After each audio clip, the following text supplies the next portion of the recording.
Belum kita ayat 213. Ayat 213. A'udzu billahi minasy syaithanir rajim.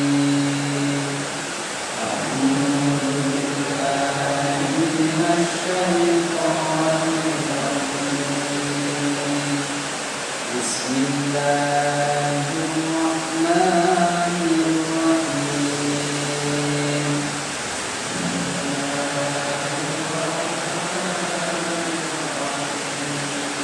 Alhamdulillahi rabbil alamin.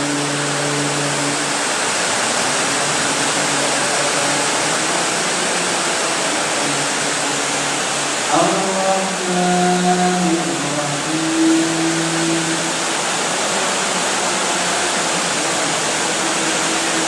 Maliki yaumiddin.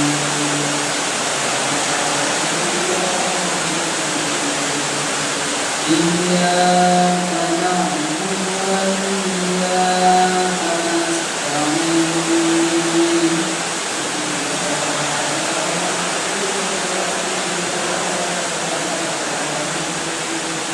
Ihdinas siratal mustaqim.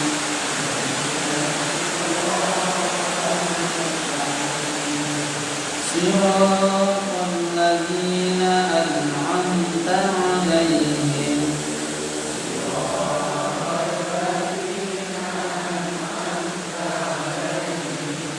ghairil maghdubi 'alaihim waladdallin.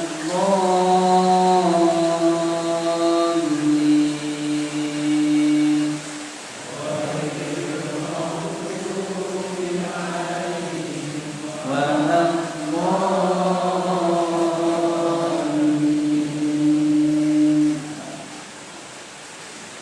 Kana an-nasu ummatan wahidatan fab'atha Allahu an-nabiyyina mubashshirina wa mundhirin.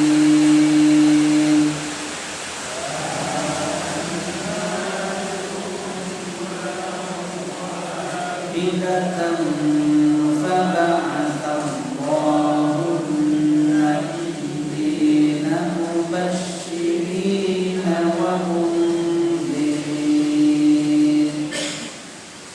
مبشرين ومنذرين وأنزل معهم الكتاب بالحق ليحكم بين الناس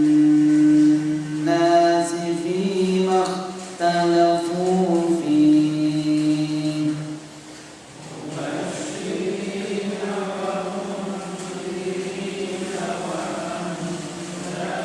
معهم الكتاب بالحق ليحكم بين الناس فيما اختلفوا فيه.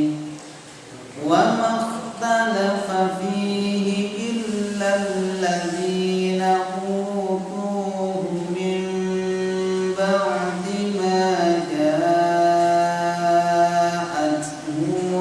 البينات بغيا بينهم.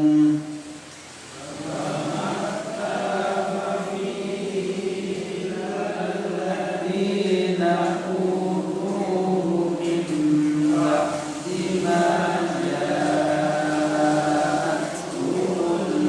البينات بغيا بينهم.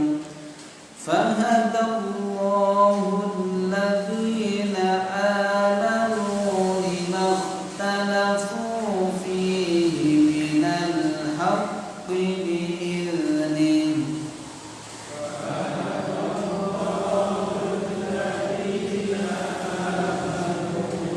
ما اختلفوا فيه من الحق بإذنه. والله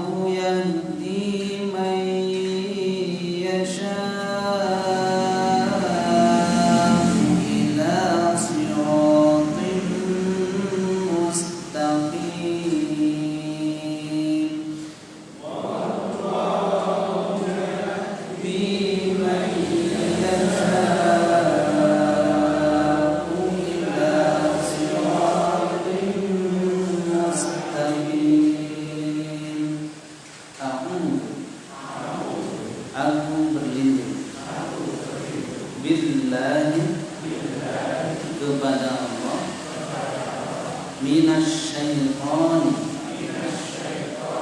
dari godaan syaitan, ar-rajim, yang terkutuk. Kanan nas, manusia dahulu, ummatan, adalah umat, wahidatan, yang satu. Faba'atsallahu, maka Allah mengutus an-nabiyina, para nabi, mubasyirina,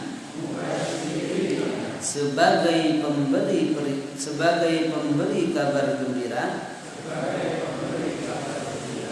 wa mundirina, dan sebagai pemberi peringatan, wa anzala, dan Allah menurunkan ma'ahum, bersama mereka, al-kitab, kitab, bil haqqi, dengan benar, liyahkuma, untuk sebagai putusan, bainan nasi, di antara manusia, fima, tentang apa yang ikhtalafu, mereka perselisihkan, fihi, di dalamnya, wama, dan tidaklah, ikhtalafa, berselisih, fihi, di dalamnya, illal ladina, kecuali orang-orang yang utuh, diberi kitab, min ba'di, sesudah, ma ja'athum, apa yang datang kepada mereka, al-bayyinat, berupa bukti yang nyata, bagian, karena mereka iri, bainahum, di antara mereka, fahadallahu, maka Allah memberi petunjuk, alladzina, kepada orang-orang yang amanu, beriman, lima, tentang apa yang ikhtalafu, apa yang mereka selisihkan, fihi, di dalamnya, minal haqqi, dari kebenaran, bi'idnihi, dengan seizinnya,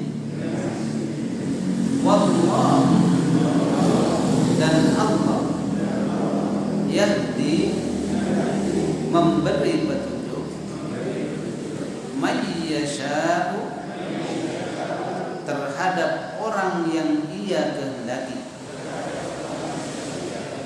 ila siratim mustaqimin, ke jalan yang lurus. Alhamdulillahirabbil alamin, wassalatu wassalamu ala Rasulillah wa ala alihi wa ashabihi ajmain.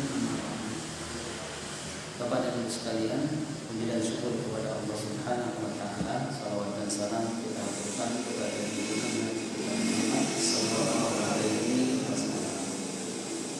Sekarang kita akan lanjutkan kajian kita dari surah Al-Baqarah. Alhamdulillah sudah mau selesai dari surah Al-Baqarah. Sebelum kita membahas ayat 213, kemarin kita perlu membahas 212. Di situ Allah Subhanahu wa taala Allah memperingatkan bahwasanya ayat sebelumnya Allah berfirman, "Sal bani Israila kam atainahum min ayatin bayyinah." Tanyakanlah kepada Bani Israel, atainahum, berapa banyak bukti-bukti yang diberikan kepada mereka. Wa may yubaddil ni'matallahi min ba'di ma ja'ahu fa innallaha shadidul iqab. Dan barang siapa yang menukar nikmat Allah setelah mengetahui kebenaran itu, maka ketahuilah bahwasanya siksaan Allah itu sangat keras. Artinya di sini setelah Allah Subhanahu wa taala menjelaskan betapa banyak nikmat yang Allah berikan kepada umat Nabi Muhammad, terutama juga kepada beliau dan para sahabat, di antaranya adalah nikmat yang diberikan atau mukjizat yang diberikan kepada Nabi Muhammad itu adalah beliau bisa diselamatkan atau mendapatkan awan mendung gitu ya, ketika Nabi berangkat dari Mekah ke Syam. Itu kan salah satu nikmat. Syam itu sekarang ya kayak Yordania, kemudian Palestina, itu sekarang sudah menjadi pecahan. Itu dulunya Syam. Jadi kalau Mekah Madinah itu dulu disebut Hijaz, ya kan? Hijaz. Dari Mekah dan Madinah. Dulunya disebut dengan Hijaz. Nah, untuk sebab itulah kalau tidak percaya, memberikan kepada mereka orang-orang kafir pada saat Nabi Sallallahu Alaihi Wasallam ada, kok mereka tidak mau beriman? Tanyakanlah betapa banyak Allah itu memberikan nikmat kepada nenek moyang kau, orang-orang Yahudi dan orang Nasrani, yang disebut dengan ahli kitab. Maka Nabi mengatakan, Allah berfirman, maka tanyakanlah wahai Nabi kepada mereka tentang Bani Israel itu berapa banyak nikmat yang Allah berikan kepada mereka. Kemarin kan ada pernah berapa? 11 gitu ya. Di antaranya adalah mendapatkan makanan yang disebut dengan manna wassalwa. Kemudian mendapatkan lagi apa? Air, mata air ketika diperlukan menjadi berkah. Kemudian apa juga? Diselamatkannya mereka itu dari kejaran Firaun dan lain sebagainya. Itu semuanya tidak diberikan kepada umat yang lain kecuali kepada Bani Israil. Akan tetapi dengan adanya dalil-dalil seperti itu tidak menyebabkan mereka itu beriman. Sehingga muncullah kaidah mengatakan bahwasanya kekafiran, kemunafikan seseorang itu bukan disebabkan karena kurangnya dalil. Bukan kurangnya dalil. Jadi kalau Allah Ta'ala para nabi itu tidak harus semuanya dalil, tapi disebabkan bukan karena kurangnya dalil, akan tetapi disebabkan karena kekufuran mereka itu disebabkan karena iri dan dengkinya. Gitu kan? Coba dalil yang diberikan kepada beliau sampai 12, tetapi mereka tidak beriman. Jadi apakah kurang dalil yang ada? Sudah lebih dari cukup, akan tetapi masih belum. Maka yang paling dominan di sini disebabkan karena kedengkian dan keirian, sehingga yang banyak mempengaruhi itu adalah kedengkian dan keirian. Kalau udah gak cocok sama orang, apapun kebaikan yang dilakukan, orang udah baik di pengajian gitu, tapi karena yang isunya ikut doa gitu, karena iri gitu ya. Itu yang menyebabkannya, sehingga kebenaran itu bisa diputar menjadi salah karena pribadinya. Nah itu, sehingga kalau orang diajak belum masjid gak belum, dalilnya salat ke masjid itu kalau sebelum gak ada dalil saya gak mau ke masjid. Itu bukan karena itu dalilnya yang kurang. Itulah sehingga betapa banyak. Jadi tidak semua orang itu dengan adanya dalil lalu kemudian dia mau beriman. Itu yang. Kemudian Allah Subhanahu wa taala menjelaskan di ayat yang 212. Zuyyina lil ladzina kafarul hayatud dunya. Zuyyina, jadi kalau ada kata kerja kemudian diharakatin dhamma pertama itu bermakna di. Tapi kalau fathah ya Sehingga zuyyina berarti dihiasi. Kalau zayyana menghiasi, itu dalam bahasa Arab. Ya. Jadi otomatis terjemahnya zuyyina lilladzina kafarul hayatud dunya, telah dihiasi kepada orang-orang kafir itu kesenangan kehidupan dunia. Maksudnya kehidupan dunia itu telah dipandang baik oleh orang-orang kafir dan orang kafir. Itu maksudnya dihiasi gitu ya. Apa disebabkan? Wa yaskharuna minal ladzina amanu, dan mereka itu memandang orang-orang yang beriman itu di mata mereka keliru. Orang beriman kita itu jangan kira ketika kita akrab dengan orang yang beda agama mau kemudian mereka itu tulus dengan sepenuh hati, enggak hanya sebatas dunia saja. Tapi kalau masalah soal agama sampai mati pun dia enggak akan mau. Gitu kan?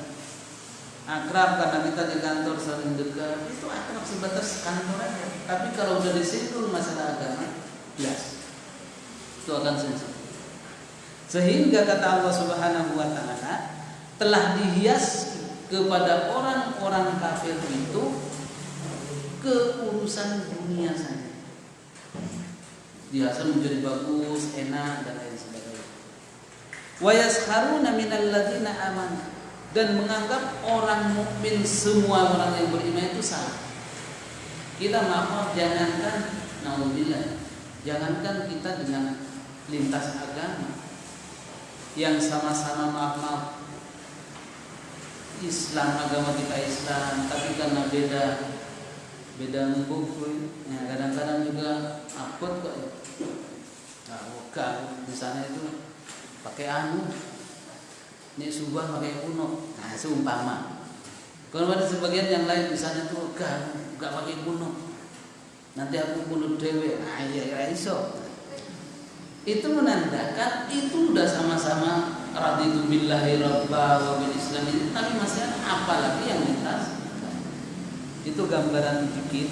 Tapi kalau kita kan enggak ada yang anti-anti, ya, anti.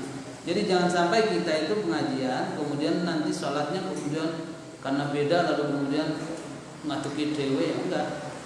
Contoh-contoh gini gambarannya. Ada orang kan pakai kunut, ada yang enggak. Kemudian kita ikut kepada masjid yang dia pakai kunut. Karena kita selama ini enggak pakai kunut, wah, enggak pakai kunut. Duduk dewe ya iso. Batal salat kita tetap aja kan. Begitu juga yang biasa pakai kunut kok kita kebetulan masjidnya enggak pakai. Lalu kemudian kunut dewe biarin ya enggak bisa juga. Maka ketika Imam Syafi'i dengan Imam Ahmad itu kan hampir sezaman gitu. Hanya saja Imam Ahmad itu menjadi murid, tapi muridnya udah gede. Nah pada saat itu Imam Ahmad ini kan beliau madhab yang tidak pakai kunut. Kemudian Imam Syafi'i pakai kan gitu kan.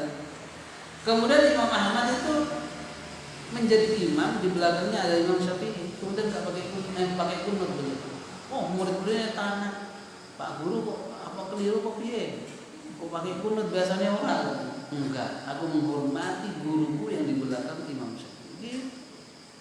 Jadi antara pun enggak, itu enggak usah bermasalah.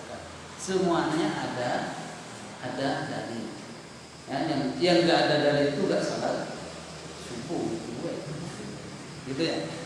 Jadi itulah Bapak dan Ibu sekalian. Jadi inilah sehingga dikit demi sedikit kita memahami itu, insya Allah nggak akan menjadi. Kalau saya mah di mana aja enak, ya mana aja. Ada orang yang pakai kunut ya ikut, ini nggak pakai ya di sini mana orang, nggak apa-apa. Itu semuanya ada.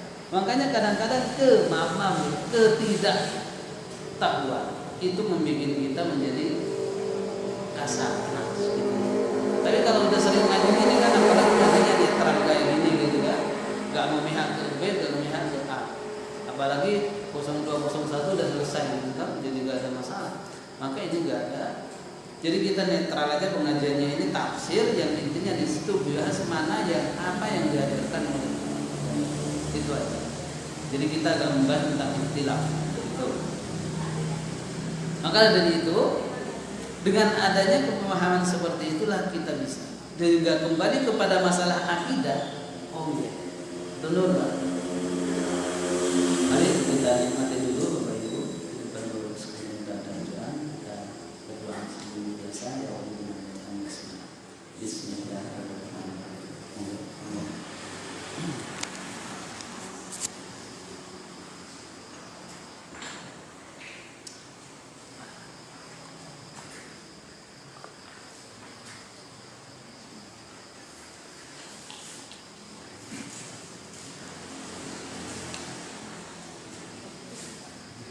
Yang tidak mengurangi kenikmatan itu Bapak, kita lanjutkan. Jadi Allah Subhanahu wa taala menjelaskan bahwa orang-orang kafir itu, orang-orang yang tidak beriman maksudnya, dihiasi dunia itu adalah enak bagi mereka. Sementara melihat orang-orang yang beriman itu menganggapnya apapun yang dilakukan itu salah. Apapun yang dilakukan itu keliru. Itu lintas agama itu gitu. Makanya berkaitan dengan hal ini adalah kita tidak boleh menghina, tapi kalau kita dihina harus juga menjawab. Seperti yang sekarang terjadi itu, presiden mana? Prancis. Nah, itu kan lagi rame. Itu karena Islam dihina, jadi kita muncul. Jadi kalau orang yang mau menang waya itu yang kurang. Berarti gak sensitif dengan Islam kita dihina. Gitu ya. Paling tidak ya gak usah berperang ke sana, paling tidak kita dengan sikap seperti itu gak suka, gitu kan? Itu salah satu ciri bahwa kita itu punya iman. Tapi kalau enggak, ya damai aja, biarin ya clear, berarti kita itu menyetujui mereka itu melecehkan Nabi kita Muhammad Sallallahu Alaihi Wasallam. Kan dulu juga terjadi, masa Nabi Muhammad dikasih buntut, gak benar. Maka itu kita harus ambil ketika agama dihina, yang termasuk komponen agama itu adalah Nabi sebagai pembawa risalah, kemudian Al-Quran, itu adalah hujah kita. Yang mana kalau ini dilecehkan kita tampil dalam artian tidak menyukai hal seperti itu. Gitu. Kemudian Allah Subhanahu wa taala menggambarkan bahwasanya wa yaskharuna minal ladzina amanu, mereka itu sampai kapanpun pasti menganggap orang-orang yang beriman itu hina. Padahal kata Allah Subhanahu wa taala walladzina taqaw fawqahum yaumal qiyamah, padahal orang-orang yang bertakwa yang beriman itu mereka berada di atas jauh dari mereka itu kemuliaannya pada hari kiamat. Jadi ini kan terjemahan walladzina taqaw fawqahum yaumal qiyamah, dan orang-orang yang bertakwa di atas mereka pada hari kiamat. Maksudnya adalah kemuliaan mereka itu orang yang beriman nanti di hari kiamat tinggi sekali di hari kiamat, walaupun menganggapnya rendah. Makanya kan ad-dunya sijnul mu'minin wa jannatul kafirin. Dunia itu adalah surganya orang-orang kafir, tapi nerakanya orang atau penjaranya orang-orang beriman. Jadi sekaya apapun orang yang beriman itu dianggap penjara kalau dibandingkan dengan kekayaan yang akan diberikan Allah nanti. Begitu juga semelarat apapun, ya, semelarat apapun orang kafir di dunia itu dianggap dia itu surga. Karena kemelaratan akan lebih parah nanti ketika di akhirat, itu maksudnya. Bukankah itu melarat? Iya, melarat di dulu gak seberapa dibandingkan nanti udah melarat dikebukin. Maksudnya gitu. Itu adalah maksud daripada ayat yang itu. Maka oleh sebab itu kata Allah Subhanahu wa taala walladzina taqaw fawqahum yaumal qiyamah. Sesungguhnya orang-orang yang bertakwa yang beriman itu mereka itu kedudukannya di hari kiamat jauh lebih tinggi dari mereka, walaupun mereka itu menganggapnya itu hina di dunia. Makanya Bapak dan Ibu sekalian, kalau kita yang termasuk sekarang ini banyak kan orang yang meninggal itu antara orang kafir dengan meninggalnya beda. Kalau orang kafir meninggalnya itu malah kait mautnya ngamuk, gak bersopan, langsung diciduk. Mereka sudah selesai. Tetapi kalau orang yang beriman itu harus, sehingga pelan-pelan. Jadi menangak ke atas itu bukan berarti lihat bulan, bukan. Tapi roh itu kan ditarik dari sini. Jadi roh itu kan ada dua model, ada ditarik ke atas, ada ke bawah. Kalau yang jahat, maaf itu ke bawah di sini, tarik langsung. Jadi keras, nggak pakai pelan-pelan, disendap, disekak langsung. Nah, makanya yang kita inginkan itu kan ketika maaf nanti ketika kita meninggal itu harus enak, yang kita harapkan. Dan itu semua harapan manusia yang beriman, agar supaya dimudahkan ketika meninggal, tidak merepotkan orang tentang repotkan. Kadang-kadang kan orang merepotkan anaknya nesan-nesu terus, bapak ibu mau di atas macam-macam. Itu kan, tapi ketika orang itu baik terus dalam keadaan selama hidupnya, nanti dimudahkan. Jadi anak itu seolah-olah kehilangan benar ketika orang tuanya meninggal. Kadang-kadang kan anak alhamdulillah bagus, nah, kadang-kadang karena bikin masalah. Maka itulah yang kita harapkan, sehingga ketika sudah Islam ada di dalam diri kita, pupuklah dengan baik. Salah satunya kita memperbanyak kebaikan. Ya, seperti ini. Yang tidak bisa kita lakukan itu. Dan salah satu bentuk kita juga mengajarin anak-anak kita. Jadi anak-anak kita biar nanti juga tahu. Itu. Makanya ketika maaf ketika orang tua kita, apalagi yang sekarang di musim-musim corona ini, takut-takut ketika orang tua kita sakit atau kita sendiri di rumah sakit yang tidak ada tahu kecuali Allah dan Rasulnya, di dalam satu tempat yang ini, itu kan kita nggak tahu sebagai anak, was-was. Apakah dia membaca la ilaha illallah atau malah dibelokkan kepada yang lain? Ini yang perlu kita khawatirkan. Sehingga inilah yang dikhawatirkan oleh para nabi dulu. Sebenarnya adalah Nabi Ayub, Nabi Yakub, kami juga ma ta'buduna min ba'di itu. Karena setelah meninggalnya itulah yang dikhawatirkan. Maka kemudian Allah Subhanahu wa taala menutupnya, wallahu yarzuqu may yasha bighairi hisab. Sesungguhnya Allah itu akan memberi rezeki kepada orang yang dia kehendaki bighairi hisab. Yang dengan tanpa kita ketahui. Banyak kan? Kadang-kadang orang itu bukan harus berupa uang saja, tetapi ada kemudahan. Seperti contoh, kita mau ke pasar, butuh ke pasar itu kan pasti kita membeli berambang dan lain sebagainya. Ini bagi uang. Tapi kita gak dikasih uang, tetapi kita dikasih berambang sama kita. Otomatis uang yang mau dibelikan itu tidak terpakai, maka itu juga termasuk pemberian Allah yang tidak disangka. Dan banyak kan dari seperti itu.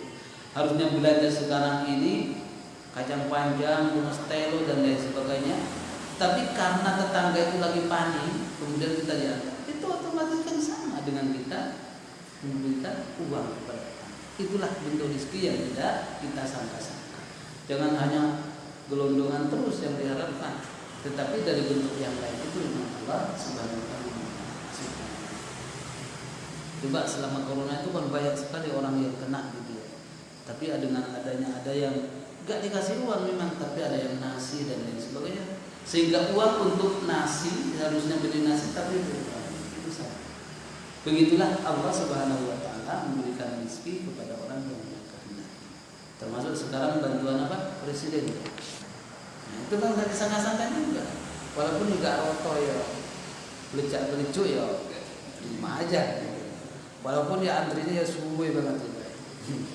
Sampai BRI Sabtu-Sabtu masuk bareng, gitu. Nah, itu disebabkan juga itu bigairu nasib juga. Maka itulah gambaran bagaimana Allah itu memberikan kepada orang yang dia kehendaki. Sehingga yang paling banyak itu, apakah orang itu yang paling baik di sisi Allah? Apakah dia orang yang kaya ataupun yang diridhai?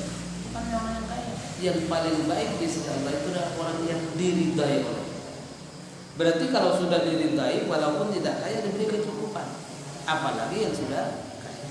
Itulah. Kemudian kita masuk kepada ayat berikutnya. Kana nasu ummatan wahidah.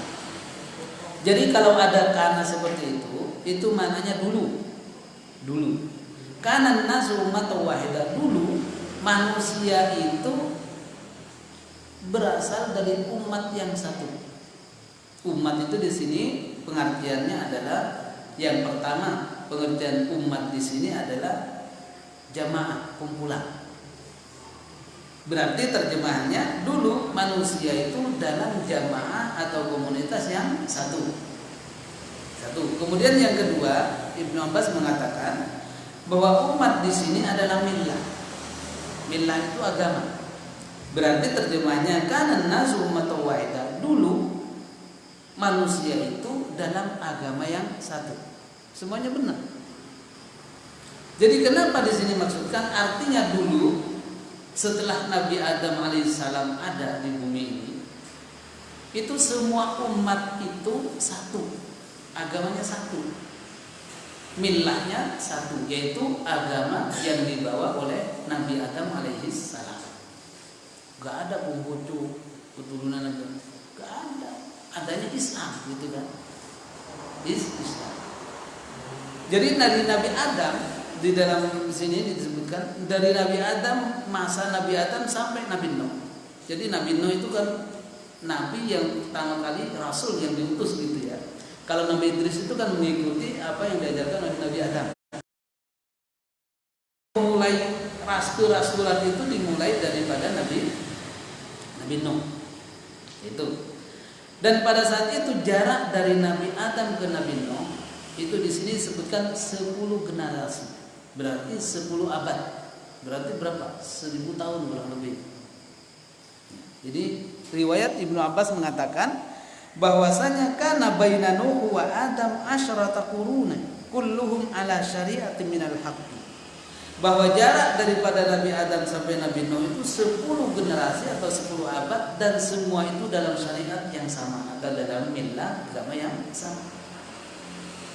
Nah, itu sama. Tetapi setelah kebersamaan itu muncullah nanti ada perselisihan di antara mereka. Perselisihan di antara mereka. Karena perselisihan di antara mereka itu ada, lalu kemudian diutuslah Nabi untuk menyelesaikan perselisihan tersebut. Yang diutus Nabi Rasul yang pertama untuk membasmi perselisihan itu dan membagi bukti adalah Nabi Nuh alaihissalam. Lalu apakah pada zaman Nabi Adam sampai Nabi Nuh itu tidak ada kemaksiatan? Ada. Tapi millah sama. Jadi maksudnya gak ada kelompok-kelompok gitu. Gak ada. Ini di sana bagian Yahudi, di sana gak ada itu. Satu umatun wahidah. Nah, barulah muncul adanya perbedaan-perbedaan itu setelah Nabi Nuh alaihissalam. Nabi Nuh muncul untuk membasmi orang-orang. Jadi makanya generasi itu kan lama-lama tahun. Umurnya mereka itu ribuan tahun. Bahkan Nabi Nuh saja, Nabi Nuh itu umurnya itu berdakwah saja, berdakwah itu berarti mulai sejak beliau itu udah dianggap menjadi nabi, itu jumlahnya 950 tahun. Itu berdakwahnya, bukan umurnya. Berarti umurnya di total itu 1000 lebih. Karena gak langsung bayi jadi nabi kan, enggak. Ya kan? Gede dulu. Nah, itu yang disebut di dalam Al-Qur'an itu ya, alfun illa khamsina ama, 1000 kurang 5 tahun itu dalam berdakwahnya. Berdakwah. Kalau Nabi Muhammad diangkat menjadi rasul kan usia beliau 40 tahun. Berarti kalau Nabi Nuh usianya diangkat menjadi rasul 40 atau 50-an, berarti umurnya 1000 kan gitu. Itulah gambarnya. Oleh sebab itulah, karena pada zaman Nabi Nuh itu semuanya langsung blek dari Nabi Adam, semua masyarakatnya seluruh dunia ini, orang yang ngeyelnya luar biasa semuanya. Maka muncullah pada saat itu, sebelum Nabi Nuh diutus itu muncul ada orang yang berselisih dengan ini dan lain sebagainya.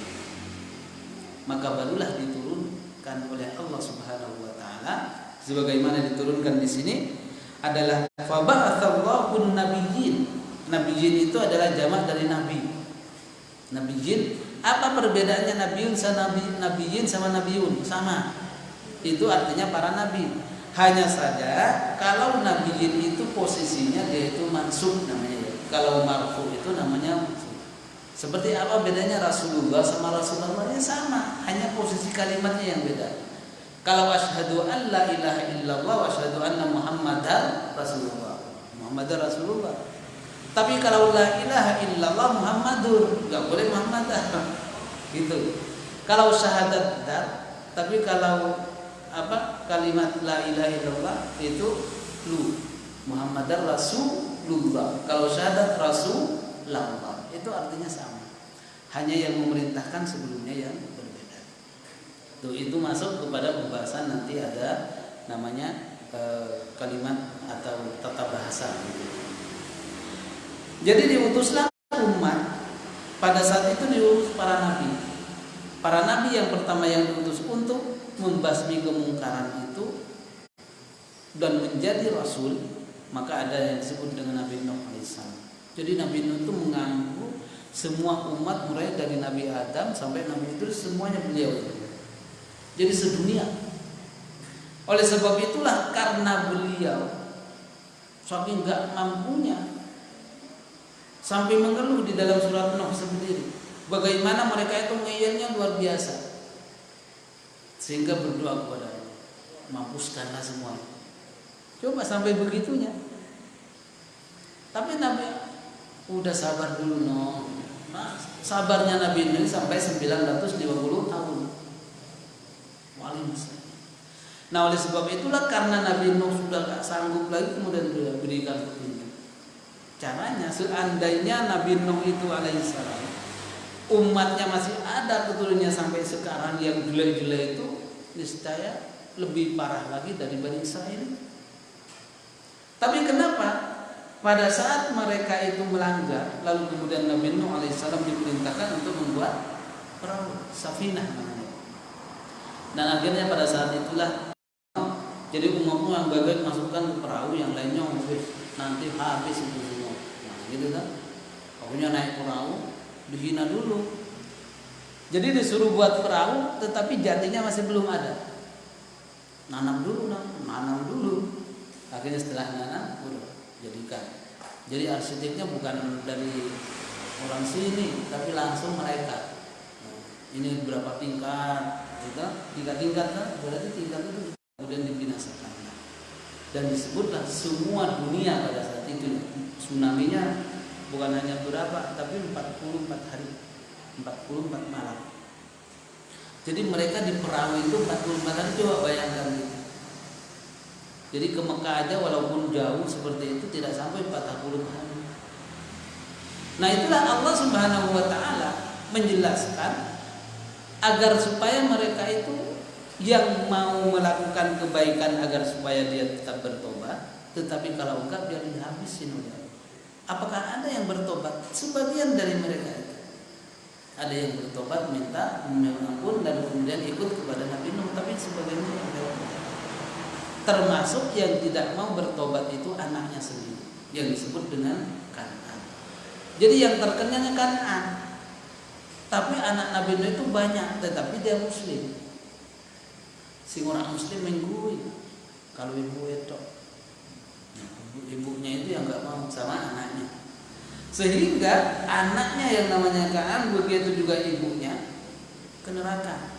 Kemudian Nabi Nuh dengan anaknya yang beriman itu masuk surga. Semua ditenggelamkan mereka, sehingga termasuk Ka'bah yang sudah dibangun itu hancur, tinggal pondasinya saja, gitu kan? Kemudian pondasi itu nanti dibangun lagi oleh generasi Nabi Ibrahim alaihissalam. Jadi artinya Ka'bah itu pertama ada wujud gitu ya. Kemudian setelah banjir Nabi Nuh itu semua dunia kena, termasuk ya sini juga, termasuk Ka'bah juga hancur, tinggal pondasinya. Kemudian pondasi ini mereka dibangun oleh Nabi Ibrahim, maka kata dalam Al-Quran disebutkan wa idh yarfa'u Ibrahim. Maka ingatlah ketika Nabi Ibrahim itu meninggikan, bukan menggali. Meninggikan berarti sudah ada pondasi dan itu kemudian ditinggikan oleh Nabi Ibrahim alaihissalam. jarak Nabi Ibrahim kepada Nuh itu berapa ribu tahun.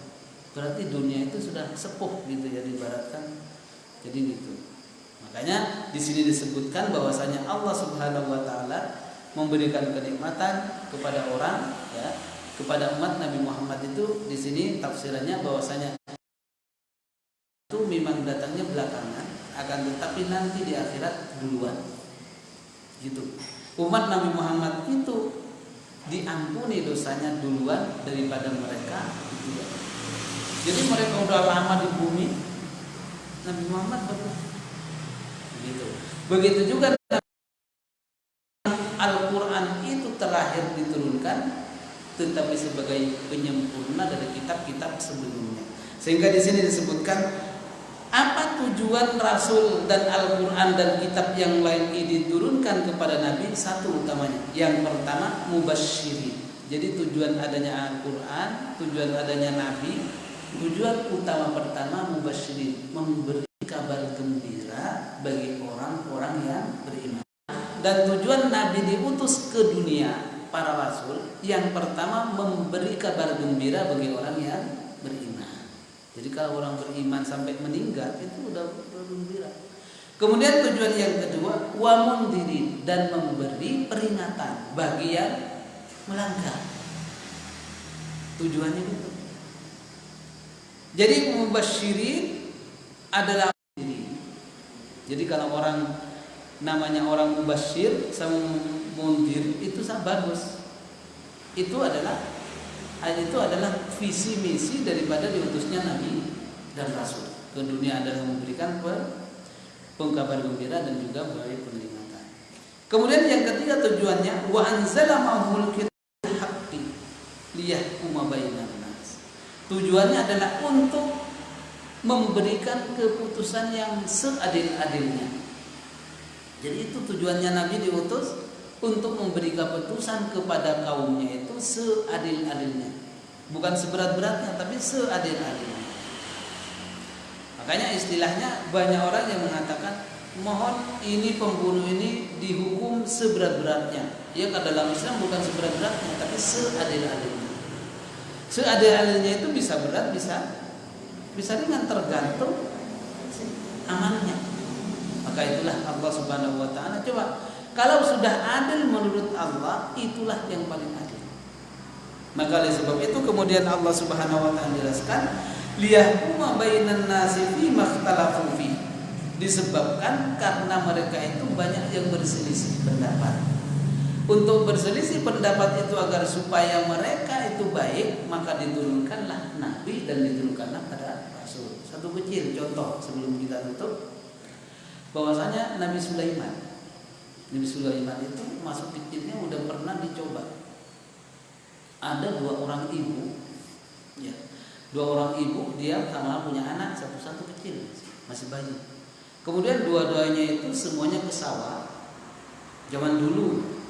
Setelah ke sawah itu kemudian ibunya keenakan di sawah, kemudian anaknya yang dua itu ditijirkan, kemudian yang satu diambil serigala, bawa lari. Setelah pulang keluar dari sawah itu melihat anaknya itu tinggal satu rebutan. Kata ibunya, ini anakku, ini anak.